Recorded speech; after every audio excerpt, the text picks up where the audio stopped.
In the dead of the night, at 1:30 a.m., 4 young men, all under 24 years old, were dragged into a small house in Nakuru and executed, each shot in the head and chased by police officers. By morning, the then Nakuru Police Commander, Peter Mwanzo, faced the cameras weaving a false tale that the dead were notorious criminals killed in affairs exchanged deep in the thickets. Tonight, Murder Tape speaks the role of setting the record straight, and we hate to be the ones to do it. These killings were no firefight. They were cold blood executions, and the IPOA, despite having the truth within reach, has taken 3 years to investigate a case that can ordinarily take a month, and there is no end in sight. This story, I must remind you, isn't about the innocence of the dead. It's about the guilt of the killers. When the law becomes the executioner, who will defend the truth? Here now is the story the police didn't want you to hear. Murder Tapes, Butchers of Nakuru, starts now.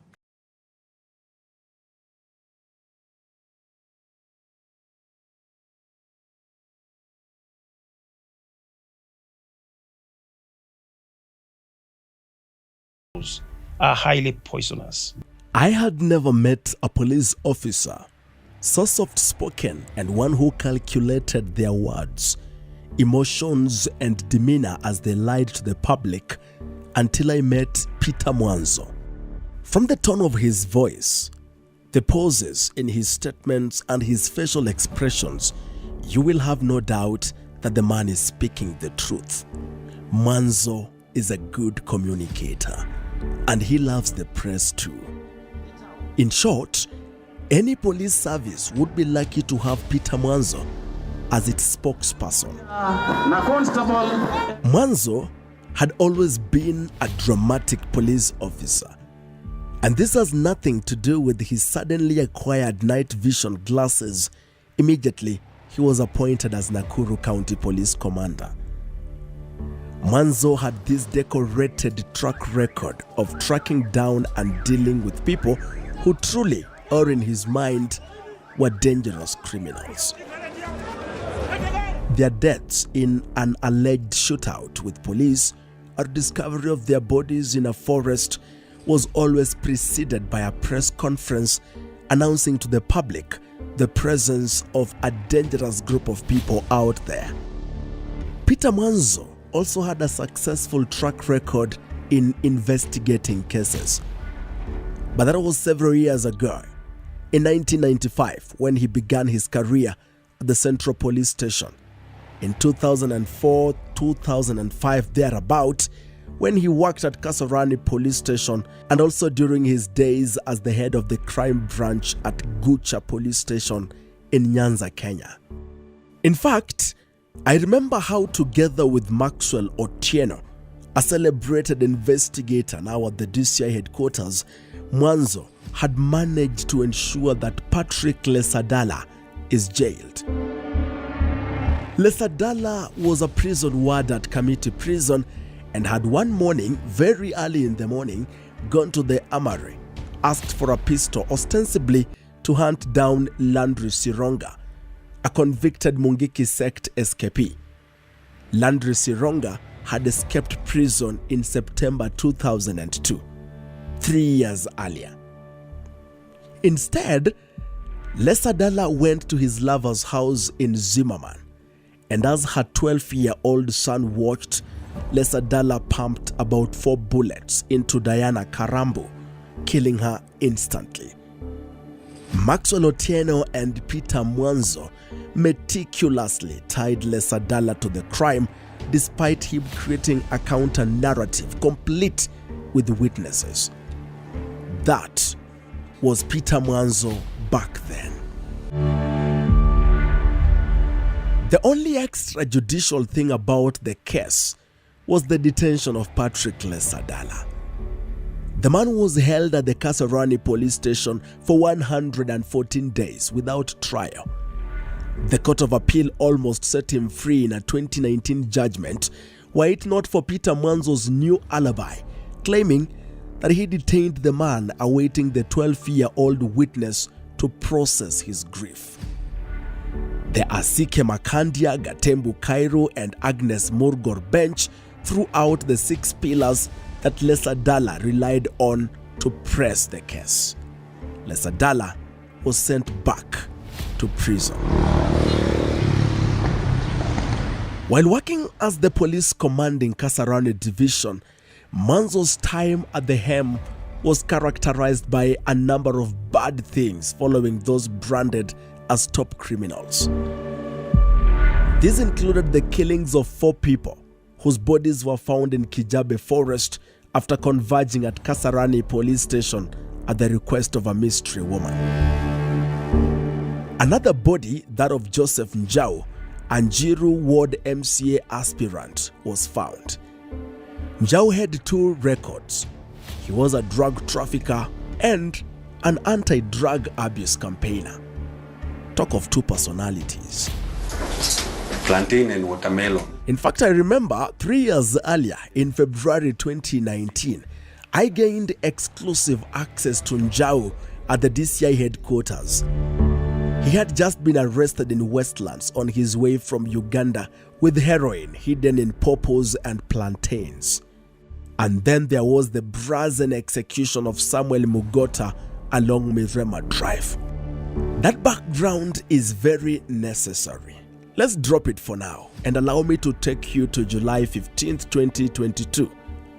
For that is the crux of this episode of Murder Tips, the butchers of Nakuru. And so, it began.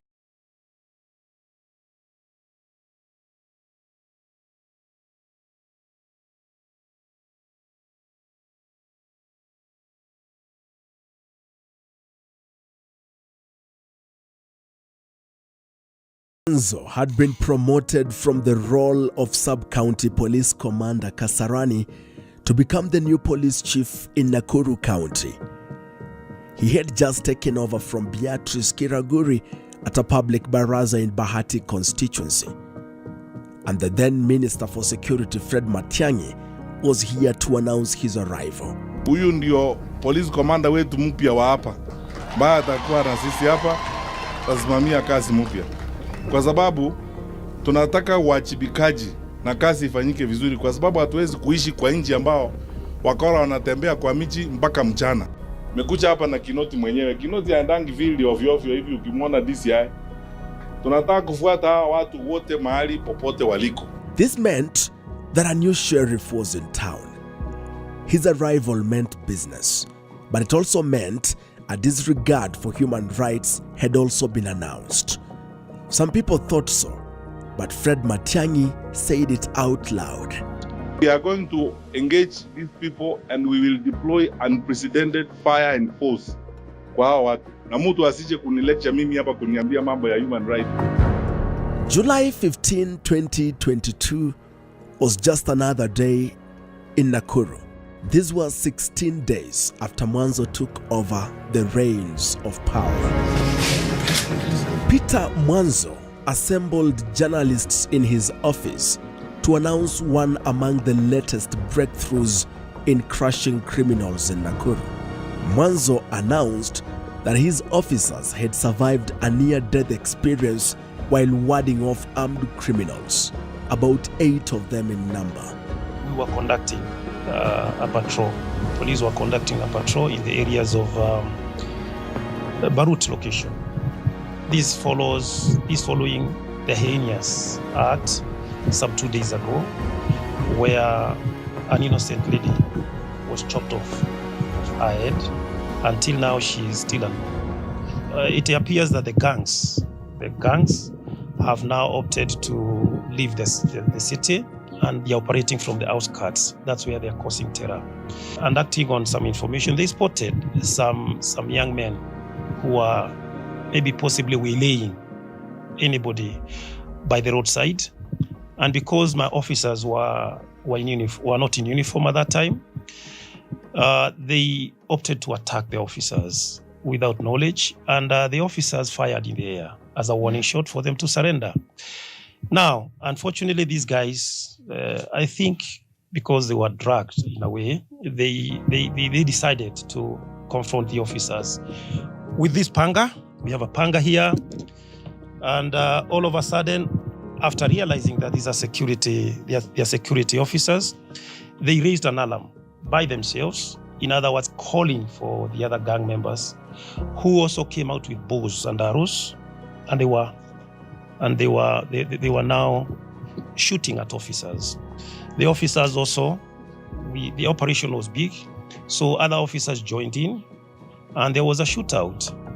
They defied several warning shots, and then police had no any alternative other than to exactly do what they were supposed to do, that is, put them down. And some of them were fatally injured. 4. In fact, 4 were fatally injured. And another maybe 3 or 4, the number we could not really establish properly, they ran into the maize plantation and with gunshot wounds. We were able to recover all these weapons, and in the process we realized that so much drugs in the name of cannabis sativa, this is all bangi. Mwanzo is a master of narratives. The narrative he put out there was that dangerous gang members had been killed by police. This was supposed to herald his success in fighting criminal gangs in Nakuru. But if you remember how we introduced this story, the police commander lied to the media for over 30 minutes in a press conference that he called himself. Take 2 seconds and imagine the audacity of inviting the media for a barrage of lies and narrative management.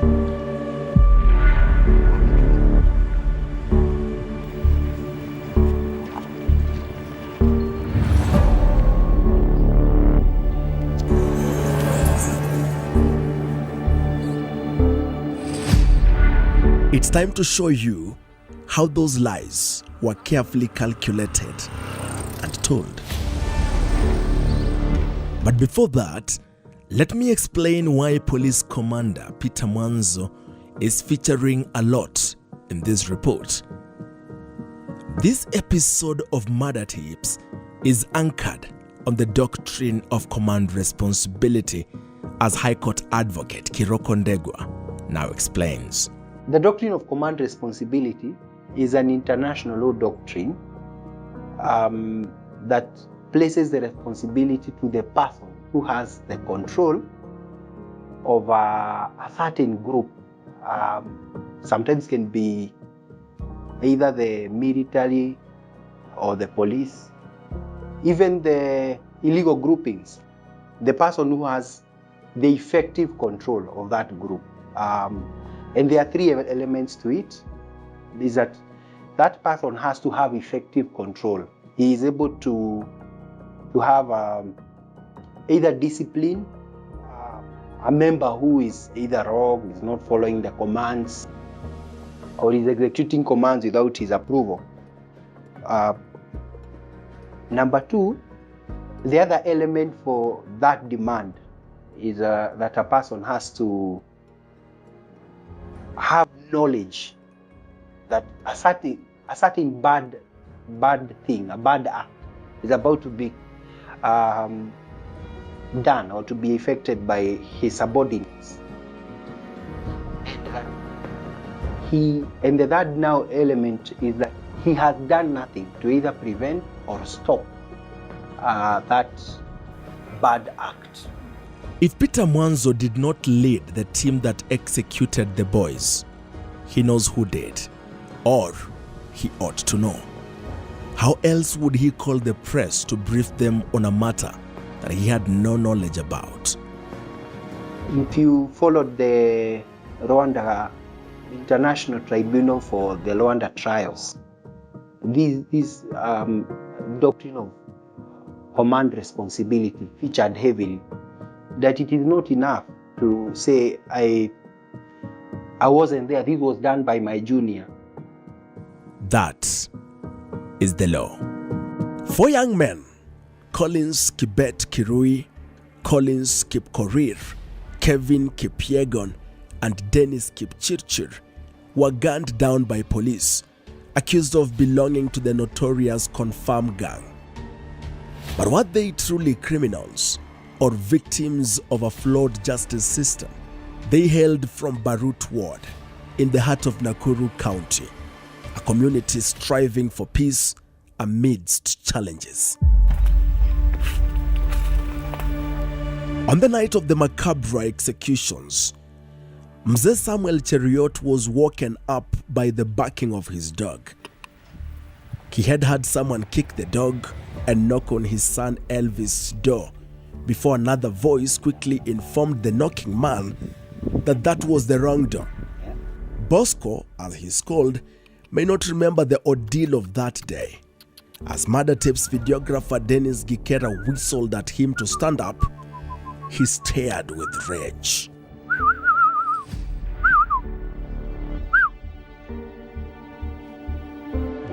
Wakati hiyo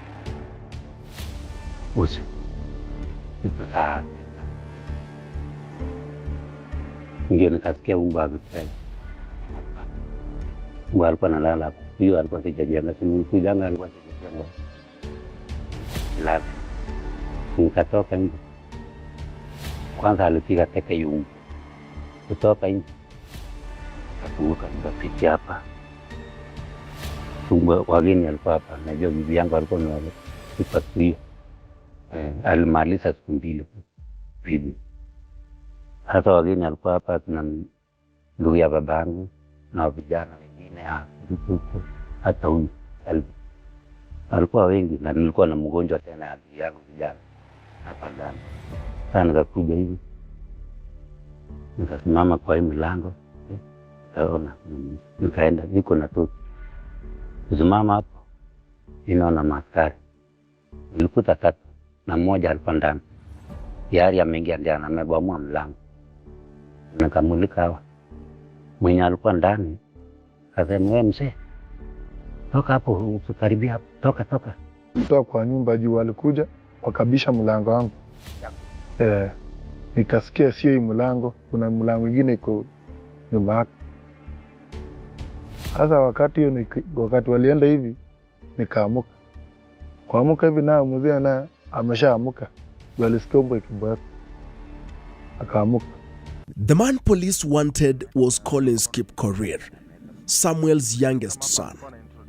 At 21 years old, he had a pregnant girlfriend who stayed with him.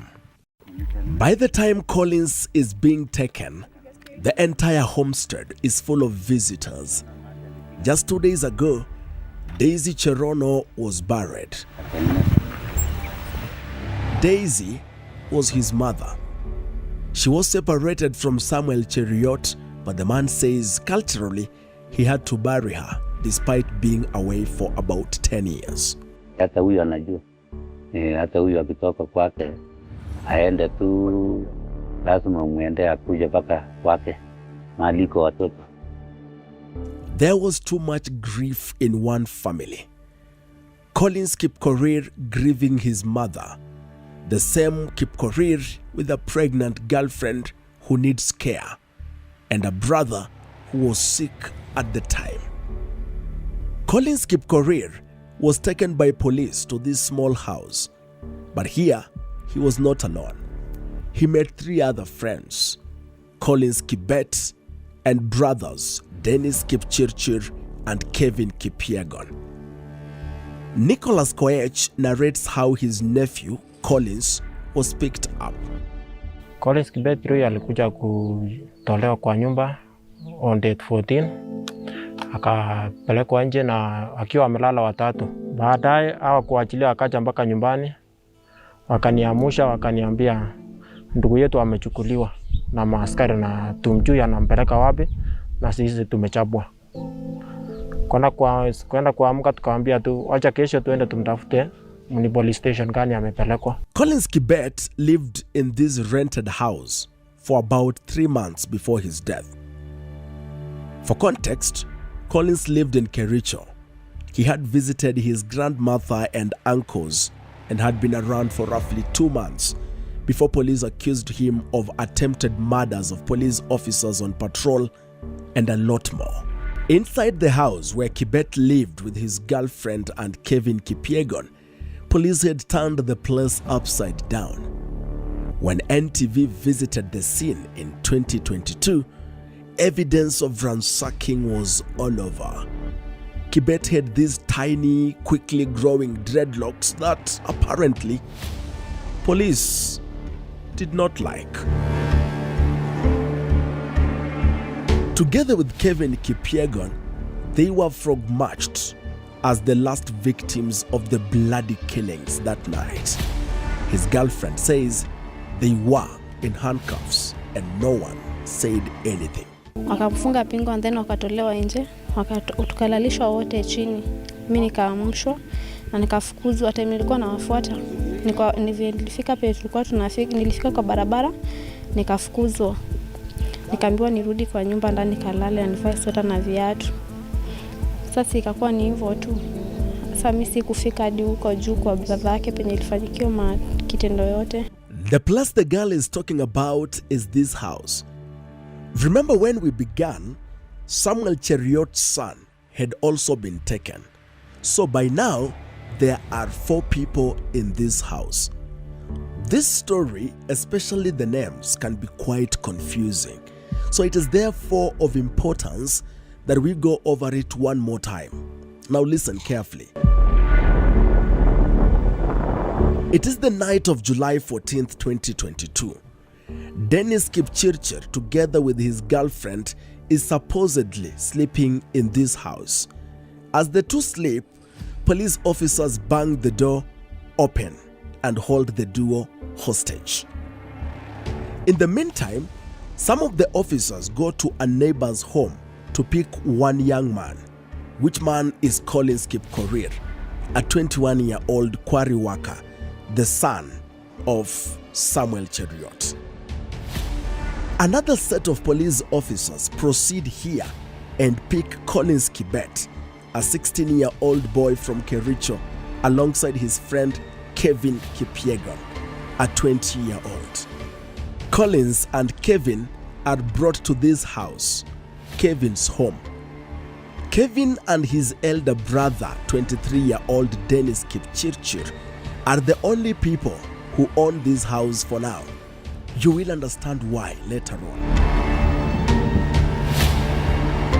So, there are 2 victims by the name Collins. There is Collins Kibet, the 16-year-old Rastaman whose Rasta police don't like, and Collins Kipkorir, the 21-year-old who loved flowery shirts. Then there are brothers Dennis Kipchirchir and Kevin Kipyegon. On this particular night, Kevin and his girlfriend Chepko H was staying here with Collins Kibet. For context, Kevin Kipyegon had rented this one-roomed house in Kelelwet, where he stayed with his girlfriend, and for the last 2 months, he has been hosting Collins Kibet, the Rastaman. For now, Kipyegon's girlfriend has been set free to go home as the duo is handcuffed and frog-marched to their execution. By killing the boys in the way they did and shamelessly lying about it, the police sparked a wave of anger and disbelief that was felt in the eyes and voices of grieving families and neighbors as murder tapes conducted interviews. But that is not worrisome enough.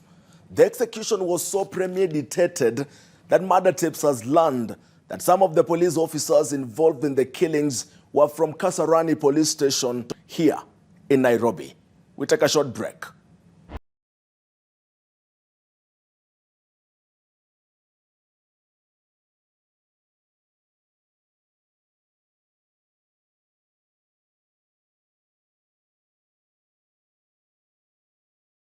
Dennis and Kevin were orphans. Their parents died several years ago. Their father in the year 2000 and their mother in 2017. Their 2 sisters, Millicent and Maureen, are married several kilometers away. Dennis and Kevin were supported through their education by Catholic Church in Kelelwet, Barut. Locals say, like many other youths, The duo worked in these quarries for a living. We spoke to the boys' sisters, and for the first time, we could get an insight into what really happened the night they were executed, extrajudicially. That night, so many people were making phone calls. Sister yangu alipigiwa simu na girlfriend wa ndugu yangu mdogo. Akaambiwa maaskari wamekuja, wakaingia kwa Kevin na wakauliza Kevin atuziko wapi bangi yenye anauzanga. Kevin akasema yeye hauzangi bangi, yeye anaendanga kware. Akarudi akapigia sister yangu Millicent simu. Akamwambia nakupigia simu juu maaskari wamekuja kwa Kevin na wamemchukua Kevin wameenda na yeye. Ndio maana nimekupigia simu nikujulishe. Na yeye sister yangu Millicent akarudi akanipigia simu saa 6 ya usiku. Si kuchukua simu hiyo masaa. Nikapigia Deno. Nikapiga ya kwanza. Deno simu inaitana haichukuliwi. Nikapiga ya pili. Simu haichukuliwi. Nikapiga hadi nikachoka. Nikarudi nikapigia sister yangu. Nikamwambia haki nimejaribu kupigia Deno simu na hachukui. Sijui ameweka wapi simu. Na Deno lazima akuwe na simu kila siku. Sijui leo kumeenda aje. Tukaachania hapo. Sasa tukalala. Kufika asubuhi bado Deno hakuwa anachukua simu, bado tu inaitana. Sasa hata sikukumbuka tena hata kupigia ule Chepkwet simu tena hiyo masaa. Nikasema wacha tupigie jirani anaitwa Naomi. Tunaishi wote hapo. Nikamwambia Naomi, jana tumepigiwa simu Kevin ameshikwa na Deno hachukui simu. Najua ni jirani, enda utuangalilie ni nini mbaya. Indeed, there was something wrong. But what Maureen and Millicent did not know at the time is that Dennis and Kevin were actually at the same place that night, their house. As Millicent and Maureen made phone calls that night, Samuel Cheriot and his son Elvis were outside, looking and listening to what was happening. Sasa nikasimama hapo na mwisho alikuwa anawaka pia. Akatoa tu kabisa mzuri kama tai. Mitano kabisa. Sita hiyo. Si usiku imenyamaza, hakuna watu, imenyamaza kabisa. Sasa unasikia hata mwenye anaongea. Moments after they were taken, several gunshots were heard. Mzee Cheriot could see from his home so many flashlights. Elvis was atop a tree, seeing the entire ordeal unfold, albeit not as clear as he would have wanted it to be. Kidogo katika Marekani. Mimi sikulala nikasimama kwa miti. Kama kwa miti hivi, naona matochi yamejaa huko chini. Karibu tulikaa 3 minutes. Katika sasa Marekani kwa mpaka hata kijana akapanda hiyo miti juu. Angalia. Sasa usipande miti.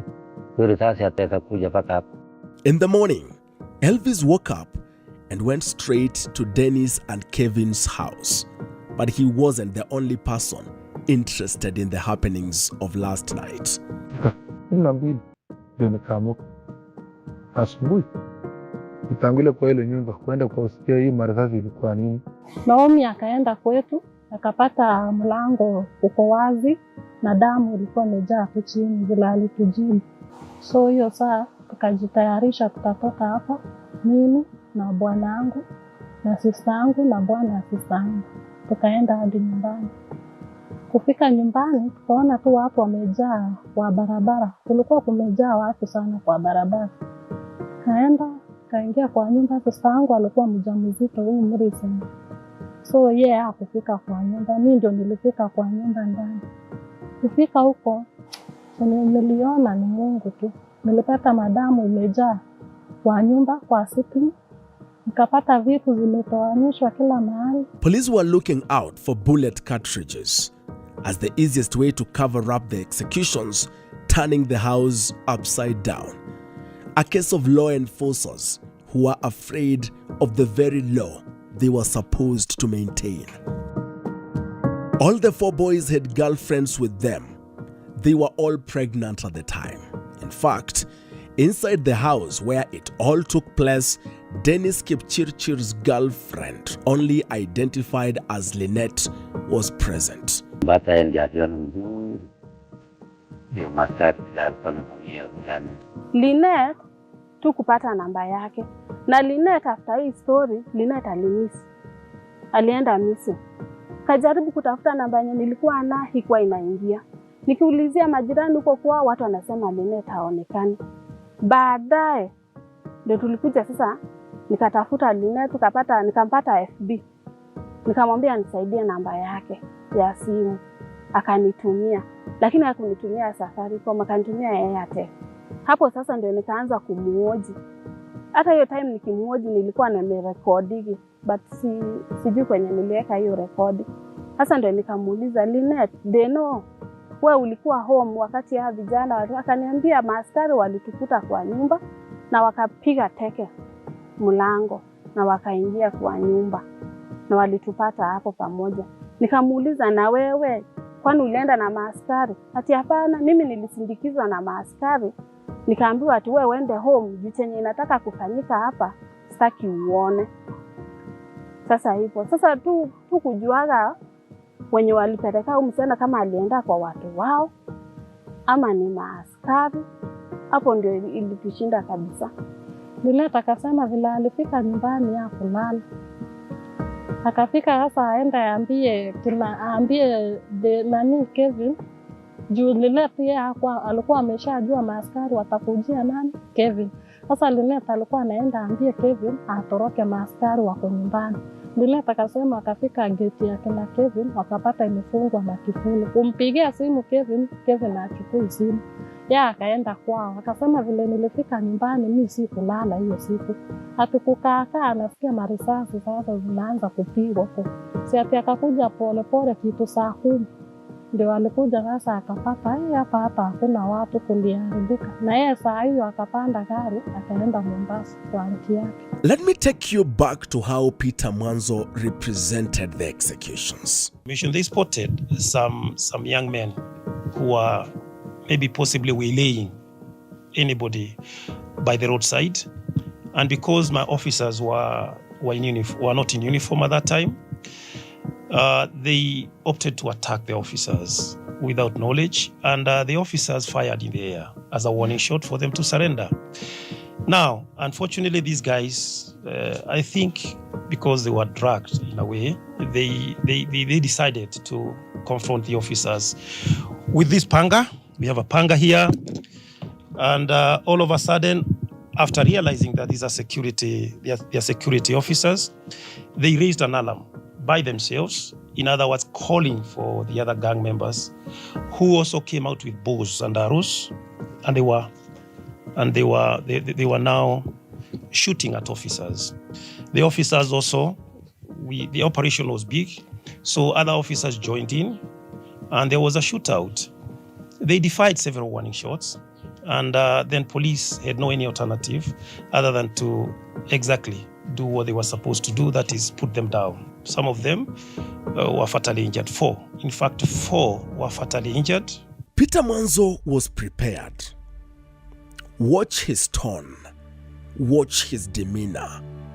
Highly trained and a police commander for several years. You will need to be really smart to know that he is lying. The police commander even produced the bang he accused the boys of drawing.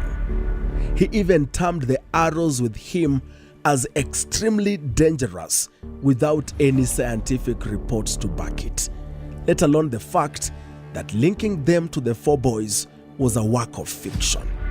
That is the Peter Mwanzo I know.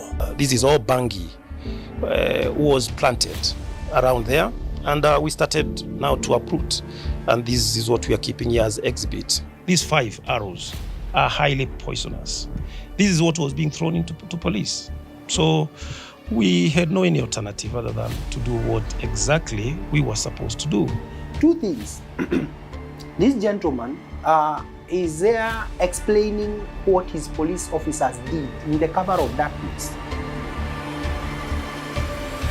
These 4 young men who met their death, they met their death at night.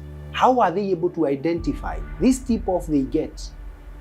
How did did the tip-off come from a victim? Did they find these people in the course of mugging or stabbing those people who allegedly were victims of the mugging? Was there any less severe means they could have used, say arresting them? Coupled with several eyewitnesses, recordings, and secondary materials, Murder Tapes is convinced that the violence meted on the four was torture and execution, a crime against the international laws and treaties that Kenya has signed. Yakapiga teke zake. Ndio akatoa, mimi nikakuja kusimama. Hata vitu alikuwa tujatoa ya wageni, vitu alikuwa hapo, hata hema alikuwa hapo hivyo. Sasa nikasimama hapo na mwisho alikuwa anawaka hiyo. Akatoa tu kabisa mzuri kama tai. Nikiana saa sita hiyo. Ni akatoa alikuwa makarini. Nikapata mpaka barabara. Ndio nikajua kumbe iko gari hapo. We can go a step further by making the difficult decision of showing the crime scene photos of the four boys after they were shot. This is a photo of Collins Kibet and Collins Kip Korir. The two were shot dead inside the small house while in handcuffs. This is Dennis, who was shot at the front side of the house. What you are looking at is a photo of Kevin Kipyegon, the 20-year-old who told his killers, a team of criminal police officers, to kill him next to his mother's grave. These are the men that Peter Mwanzo says were killed in a dangerous shootout. These are the men that Mwanzo says were given a warning shot but engaged police with arrows. These are the men who Peter Mwanzo says grew the bang he paraded to the press. These are the men who Peter Mwanzo told the media were in the company of others before they were fatally shot in the dark of the night. But they are the men that Murder Tapes wishes to declare here and now were executed by lawless police officers. The killings were coordinated, they were bloody and merciless.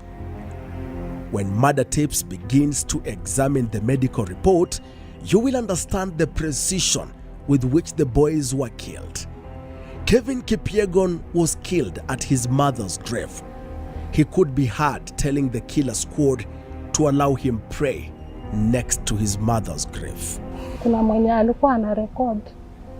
Baadaye tulikuja tukaonyeshwa hizo video. Mwenye alikuwa na picha hata video. Na wenye walikuwa na hizo video walikuwa na record. Sasa tukaona kwa hiyo recording tukasikia askari walikuwa wanaambia Dennis ati aseme neno la mwisho before waamue. Dennis yeye akasema anataka kuomba. Kwa hiyo recording yenye tulisikia yeye akaomba. Bila alimaliza kuomba wakamshoot kichwa. These are difficult interviews. Interviews Murder Tapes wish we didn't have to broadcast. They reignite trauma and families may not easily move on. But they are equally important to paint a picture of how brazen and empathetic and criminal the killings were. Huyu ndugu yangu mdogo wakamuuliza na nataka useme neno gani ya mwisho. Yeye akasema kama mnataka kuniua mnipeleke kwa kaburi, mbele ya kaburi ya mamangu. Hapo ndo alimuulia. Let's look at what their bodies told pathologists. After a push and pull, government pathologist Titus Ngulungu, whom I know to have the clearest handwriting for a doctor, performed the dissections on these victims of a macabre execution. His report showed that they all died of multiple gunshot wounds. But the report spoke a lot about the killers than the victims. All the four boys were shot twice apart from one. They were all shot twice on the head through the left ear and another gunshot on the back, exiting through the left nipple. This pattern and precision sharply and almost immediately shakes and displaces Peter Mwanzo's assertions that the boys were shot as they ran through pits and thickets. Collins Kibet was shot 5 times, but he also had the signature wounds, twice on the head and once through the back, and 2 more shots of a different caliber. Like I said earlier, he had these dreadlocks that police didn't like. He suffered more shots than any other victim. He was 16 years old. When murder tapes visited back then, the walls of the house up in Kelelwet was riddled with bullets. The ground had been dug to clear blood. This sack had contained all stained clothing from the night of terror, and many things including Collins Kibet and Collins Kipkorir's shoes could be found here.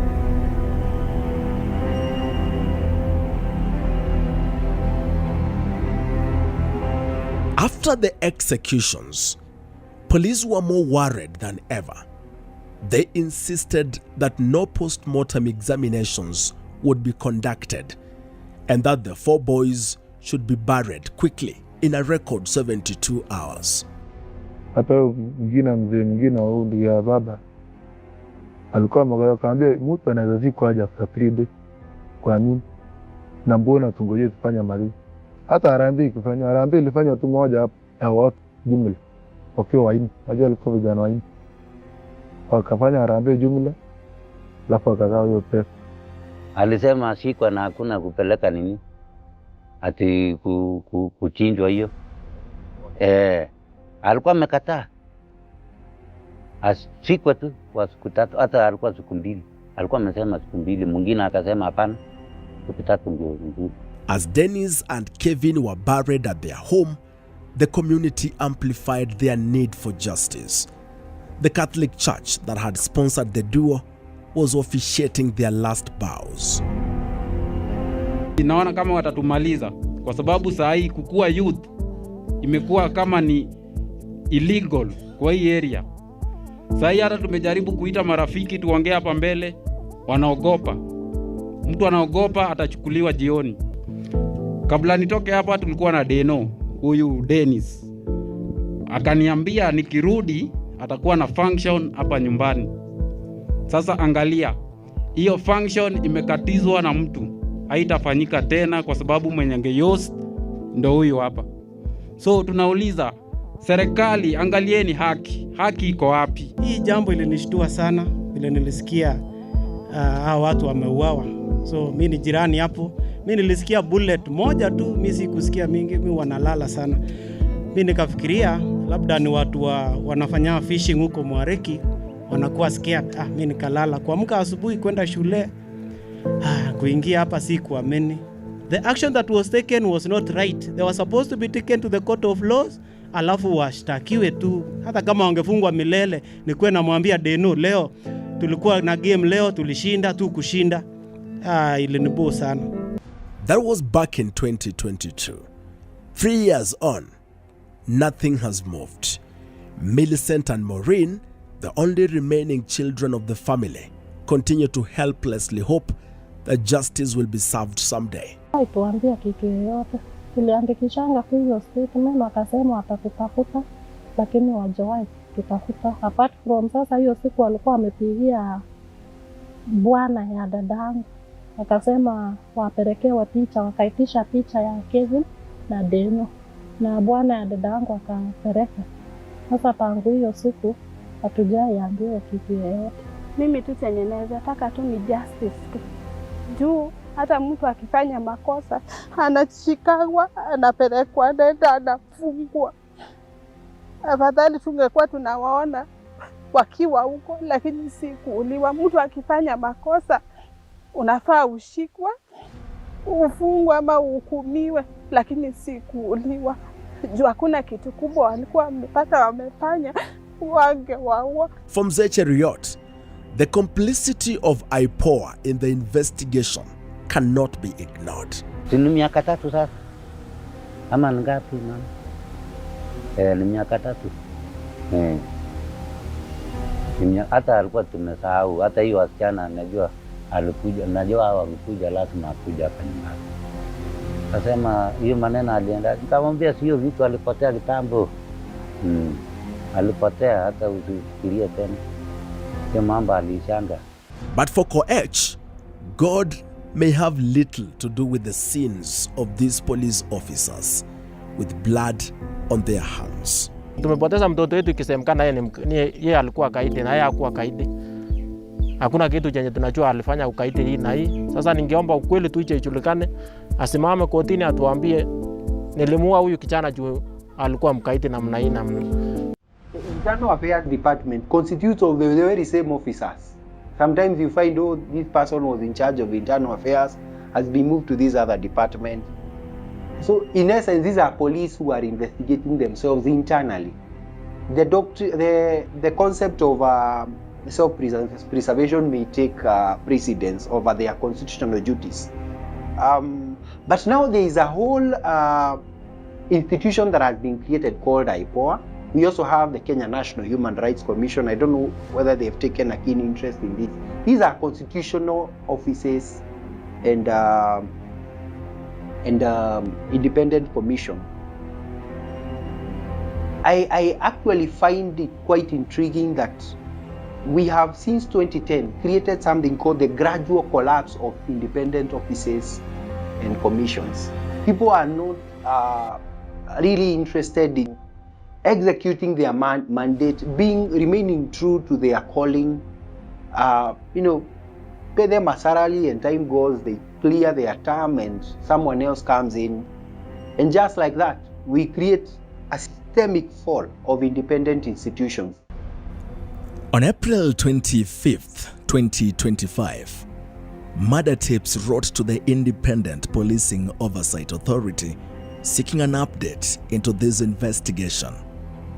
In a 5-paragraph letter, IPOA chairperson Ahmed Isaac Hassan told Murder Tips that the authority had begun investigations into the killings suo moto.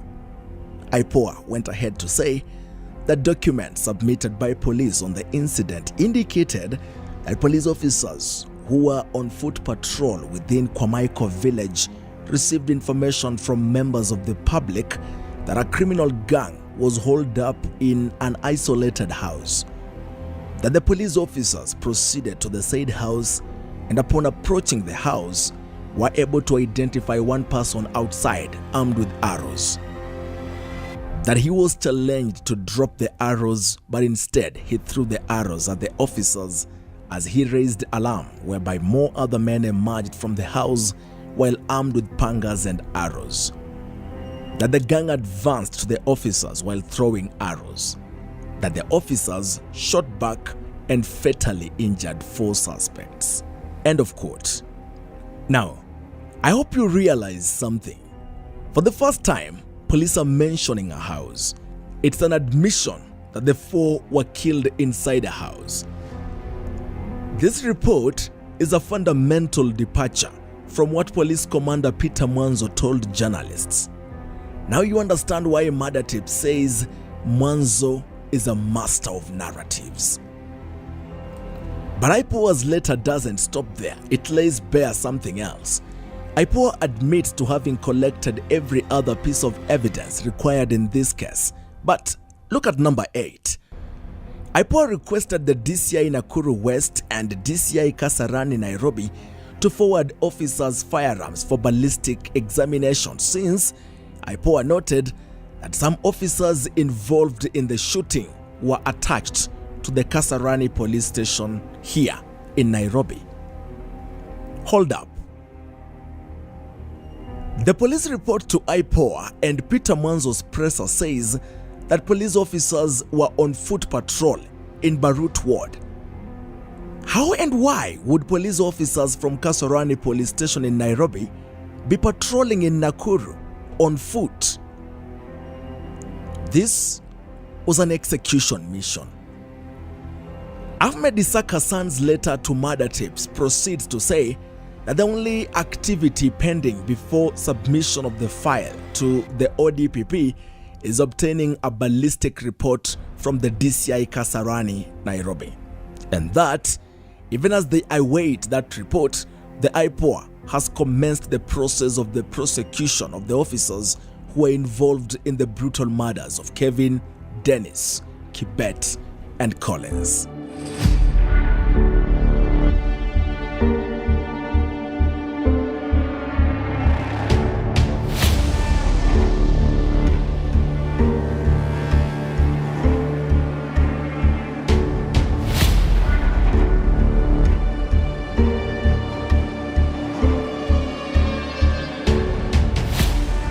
Three years have passed since Dennis, Kevin, Kibet, and Kip Korir were executed in cold blood.